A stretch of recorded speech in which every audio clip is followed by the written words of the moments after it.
And American efforts to send their own astronauts into orbit for the very first time since the Space Shuttle program reaches a critical stage as their demo spacecraft attempts re-entry to the Earth's atmosphere. Let's stay with that story now, shall we, and speak to Dr. Ken Kremer, who is a research scientist and space journalist with the news site Space Up Close. Thank you very much for joining us. Thanks for having me. Just explain, please, to our viewers around the world, just how significant this mission is.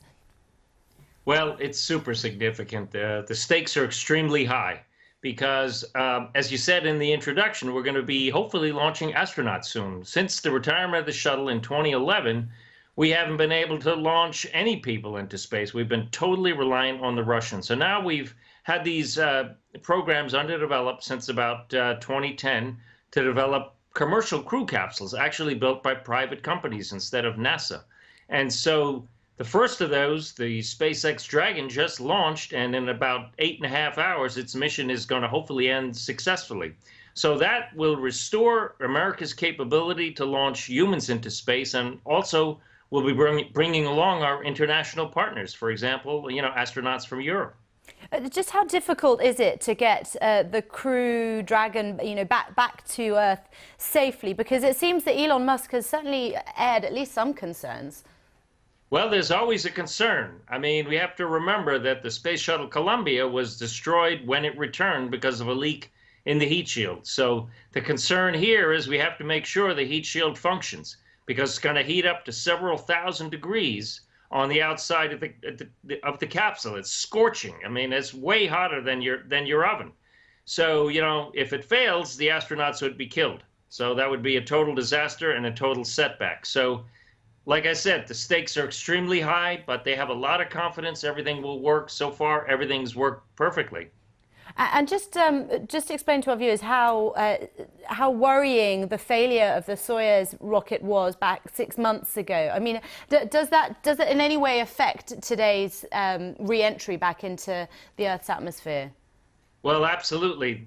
That failure of the Russian Soyuz really highlights why we need this second system. We only have one system to go to the space station, and we really need astronauts on board to make it function. So 6 months ago, a Russian cosmonaut and American astronaut were aboard, and it failed 2 minutes into flight. Luckily, the abort system worked, and they landed safely on Earth. But there was then a delay in the manned launches to the space station of about a month or so while they investigated. Luckily, it was an easy-to-fix problem. But if it was difficult and we couldn't launch astronauts, then we really would have been up the creek. So we really need the SpaceX Dragon to come online, as well as a competing system. Boeing Starliner will come on also later this year. Both of these are funded by NASA. And that way we'll have 3 ways to get to space. So if one of them goes down, we'll still have 1 or 2 other ways to get there. So that's why this is so important.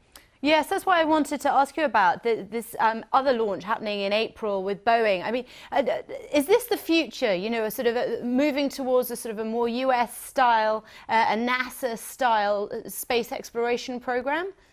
Oh, yeah. This opens a completely new era in spaceflight.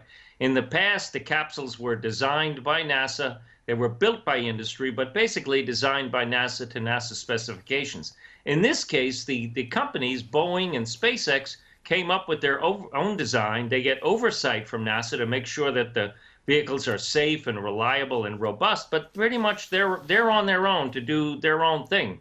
And the goal is to cut the cost of spaceflight, because it does cost a lot of money. There's a lot of benefits we get from space. 24/7, your life depends on and benefits from space and from NASA.